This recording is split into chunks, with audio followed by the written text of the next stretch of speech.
నమస్తే, welcome to Andhraprabha.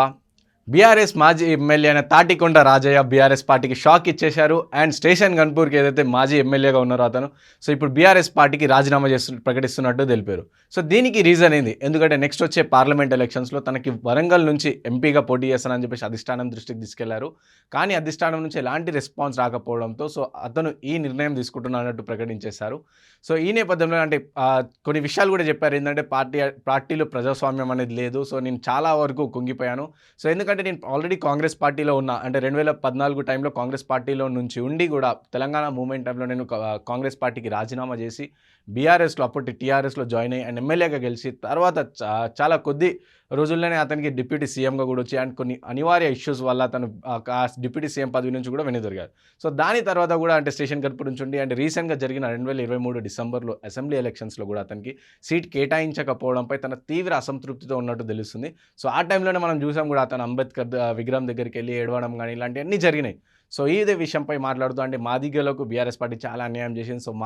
Madiga ప్రజలకు నేను ఎలాంటి ఆన్సర్ చెప్పాలో నాకు అర్థమవుతలేదని చెప్పేసి వాపోయారు.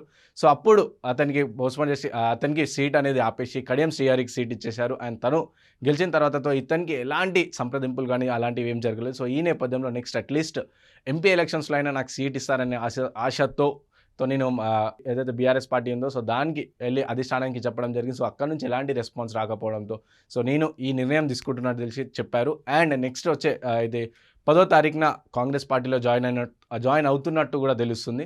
ఇదే విషయంపై అంటే నెక్స్ట్ వచ్చే రాజకీయ పరిణామాలు ఎలా ఉండబోతున్నాయంటే తాటికొండ రాజయ్యకు ఇప్పుడు వరంగల్ ఎంపీ సీట్ ఆశిస్తూ ఇటు కాంగ్రెస్ పార్టీలో జాయిన్ అయ్యారు. అండ్ కాంగ్రెస్ పార్టీలో ఇప్పటికే చాలామంది ఎంపీ అభ్యర్థులు తమ దరఖాస్తు పత్రాలు కూడా గాంధీ భవన్లో సమర్పించడం జరిగింది. ఇప్పుడు చూడాలి నెక్స్ట్ వచ్చే ఎలక్షన్స్లో ఇటు తాటికొండ రాజయ్య స్టెప్ ఎలా ఉండబోతుంది. ఇటు కాంగ్రెస్లో పోతే ఒకవేళ ఎంపీ సీట్ ఇస్తుందా, లేకుంటే అలాగే నార్మల్ కాంగ్రెస్లో ఒక లీడర్ కానీ కంటిన్యూ అవుతారా అని చూడాలి. ఇంకోటి విషయం ఏంటంటే ఇప్పుడు చూసుకుంటే రీసెంట్గా బీఆర్ఎస్కి సంబంధించిన చాలా వరకు ఎమ్మెల్యేలు కూడా కాంగ్రెస్ వాళ్ళతో సంప్రదింపులు జరిగారు. అలాగే ఇప్పుడు కూడా రీసెంట్ 2 రోజుల ముందు కూడా పొంగులేటితో తాటికొండ రాజయ్య సంప్రదింపులు జరిపినాక ఈ నిర్ణయం తీసుకున్నారు. ఇలాగే చాలామంది కూడా బీఆర్ఎస్కి సంబంధించిన ఎమ్మెల్యేలు కూడా ఇటు సీఎం రేవంత్ రెడ్డిని కలిసి అండ్ అలాగే తర్వాత కలిసిన నెక్స్ట్ డేనే మేము మా నియోజకవర్గ సంబంధించి సమస్యలపై గురించే కలుస్తున్నాం, కానీ నెక్స్ట్ అలాంటిది ఏమీ లేదని చెప్పేసి వాళ్ళు చెప్పడం వెనకాల కూడా చాలా వరకు రాజకీయ విశ్లేషకులు వీళ్ళందరూ కూడా జంప్ అయ్యే పరిస్థితి ఉందంటూ చెప్పడం జరుగుతుంది.